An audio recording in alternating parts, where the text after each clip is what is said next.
We're a one-stop shop. We take complete responsibility to take their project through the design phase, through the permitting phase, and the construction phase. All of the latest equipment that we're using in houses, we try to make it go away so that the architecture of the building can shine. That's why almost exclusively we install flush-mounted systems. Infratech customer service has been fantastic. For 20 years, I've installed them in almost every house that I've ever built.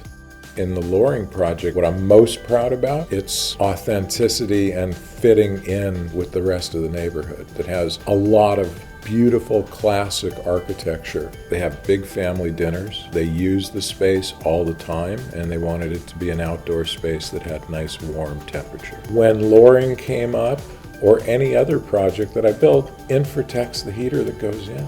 That's just what it is.